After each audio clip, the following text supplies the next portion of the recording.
ఇలా చేయడం వలన సాంబార్ త్వరగా పూర్తవుతుంది. ఇక సాంబార్ టేస్ట్ ఎలా ఉందో చూడాలి. మిల్లెట్ రైస్తో సాంబార్.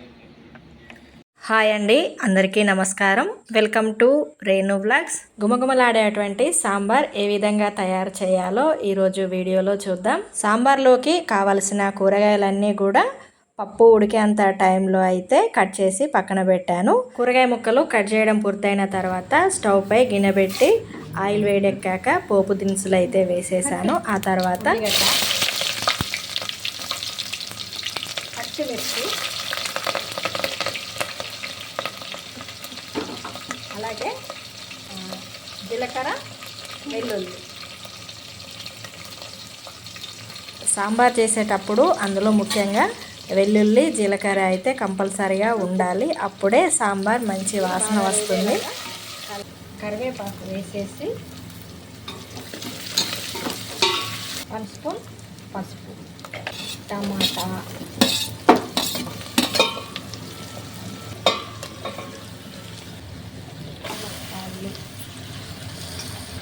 సొరకాయ, ములక్కాయలు అన్నీ వేసి ఇవన్నీ బాగా కలిపేయాలి.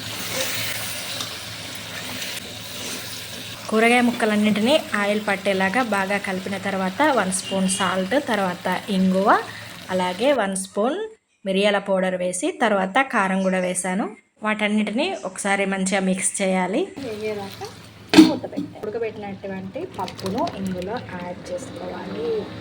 అందులో పప్పు వేసిన తర్వాత కూరగాయ ముక్కలు, పప్పు బాగా మిక్స్ అయ్యేలాగా కలిపేసుకోవాలి. కూరగాయల ముక్కలు ఉడకనట్టుగా ఉన్నప్పుడే ఈ పప్పునైతే అందులో యాడ్ చేసుకోవాలి. కూరగాయలు బాగా ఉడికినట్లయ్యేది ఉంటే అంత గుజ్జులాగా దగ్గరకు వస్తాయి. పప్పు వేసిన తర్వాత అందులో చింతపండు రసం అయితే వేయాలి.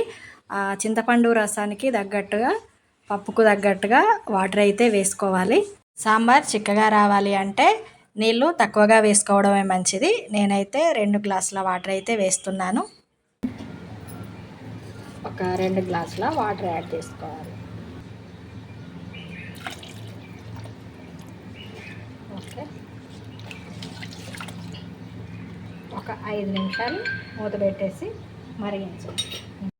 సాంబార్ బాగా మరిగించాలి. సాంబార్ పూర్తిగా మరిగిపోయిన తర్వాత ఫైనల్గా స్టవ్ ఆఫ్ చేసిన తర్వాతనే కొత్తిమీర యాడ్ చేసుకోవాలి. గుమగుమలాడేటువంటి సాంబార్ అయితే రెడీ అయిపోయింది. ఇక అన్నంలోకి సర్వ్ చేసుకొని తినేయడమే. సాంబార్ చేసే విధానం మీకు నచ్చినట్లయితే లైక్ చేయండి. ఛానల్ నచ్చితే సబ్స్క్రైబ్ చేయండి. మరొక వీడియోతో మళ్ళీ కలుస్తాను. Thank you.